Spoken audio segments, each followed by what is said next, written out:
Bonjour chers frères et sœurs en Christ, que la grâce, la paix et la miséricorde de notre Seigneur Jésus-Christ vous soient abondamment multipliés. Shalom et bienvenue dans cette nouvelle vidéo de 7 minutes de pain quotidien du 15 janvier 2026. Nous poursuivons notre lecture dans le livre de Actes des Apôtres chapitre 10 et nous allons lire aujourd'hui le verset 26. Nous avons vu dans les vidéos précédentes que l'apôtre Pierre s'est donc finalement rendu chez Corneille qui l'attendait avec impatience et a invité sa famille et fait réunir sa maison ainsi que ses amis intimes parce que il a bien senti que quelque chose d'extraordinaire allait se passer.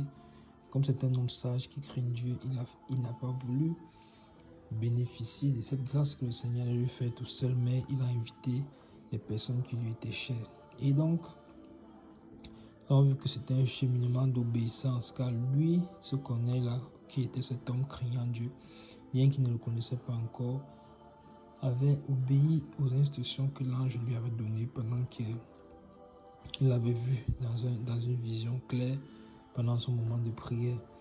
Pierre aussi de son côté a obéi au Saint-Esprit en descendant pour voir ces hommes que Corneille avait envoyés et venir les retrouver, l'envoyer chercher pour venir les retrouver. Donc, de son côté, Pierre a obéi au Saint-Esprit et de son côté également, Corneille a obéi au Saint-Esprit. Et nous avons vu que nous sommes encouragés à avoir cette relation intime et personnelle avec le Saint-Esprit dans le but qu'il puisse nous parler et que quand il nous parle, que nous aussi de notre côté, nous puissions également obéir. Donc Pierre s'est mis en route avec ces personnes et quand il est entré dans la maison de Corneille, ce que nous avons vu la dernière fois, c'est que Corneille s'est jeté à ses pieds. Corneille s'est jeté à ses pieds. Parce que vous pouvez bien imaginer l'attente qu'il avait, ces 4 jours qu'il a passé dans l'attente. 2 jours aller, 2 jours retour, ça fait 4 jours que ses serviteurs sont allés chercher Pierre. Et puis aussi un homme sage a pris quelques frères pour aller avec lui. Parce qu'il avait retenu lui aussi la leçon que le Seigneur leur avait dit qu'il faut qu'ils aillent toujours au moins à 2. Il faut qu'il y ait des témoins. Et donc, ils sont allés. Et lisons ce que la suite nous dit. Nous sommes ici au verset 26. Mais Pierre se releva en disant: lève-toi, moi aussi je suis un homme. Amen. Ce verset d'aujourd'hui est précis, concis et net. Mais Pierre le releva en disant: lève-toi, moi aussi je suis un homme. Pourquoi Pierre lui dit lève-toi? Parce que, comme j'ai dit tantôt, Corneille est venu se jeter à ses pieds disant, est venu se jeter à ses pieds et s'est prosterné. Mais Pierre, qu'est-ce qu'il a fait? Il a dit: relève-toi, moi aussi je suis un homme. Tu vois? Or, certainement, ce Corneille avait déjà entendu tous les échos de l'apôtre Pierre. Souvenons-nous qu'il a déjà fait la prison à plusieurs reprises et il connaît ce que c'est.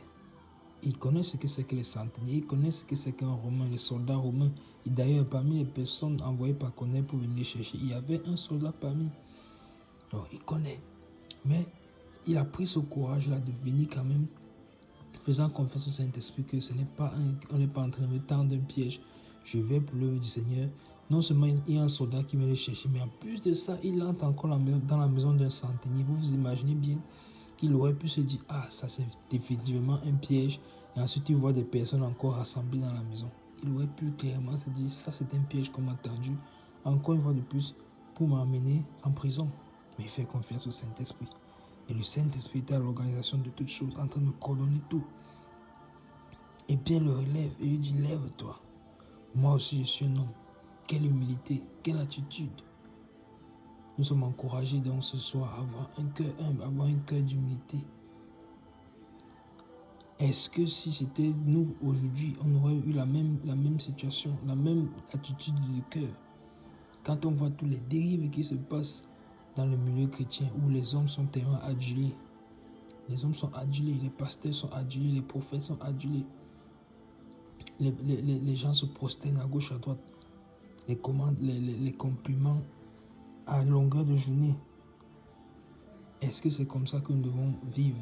Pierre, qu'est-ce qu'il a fait? Il a dit: lève-toi, moi aussi je suis un homme. C'est-à-dire que Pierre est l'apôtre, celui-là qui a marché avec le Seigneur Jésus-Christ, celui-là qui a reçu le capitaine du Seigneur Jésus-Christ lui en personne physiquement, celui-là qui a guéri des gens à tel point que seulement son ombre, quand il passait, guérissait les gens.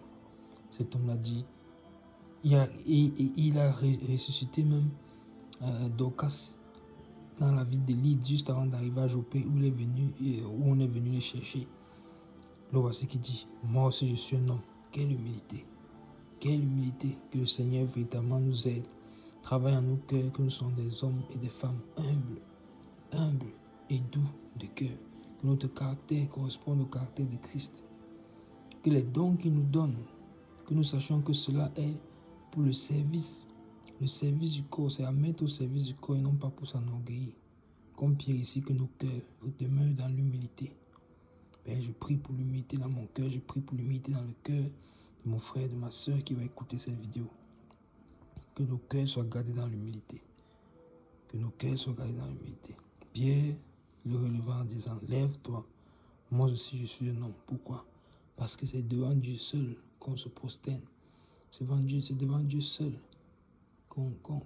c'est Dieu seul qu'on adore. Et alors, Pierre ne voulait pas prendre la gloire de Dieu. Il a dit, relève-toi. Nous aussi, sachons toujours donner gloire à Dieu dans toutes circonstances et ne pas prendre gloire à Dieu, la gloire de Dieu. Nous allons nous arrêter là pour aujourd'hui. C'était tout pour les 7 minutes de pain quotidien de ce jour. Que la grâce, la paix et la miséricorde de notre Seigneur Jésus-Christ soit à vous dans notre pays. Shalom.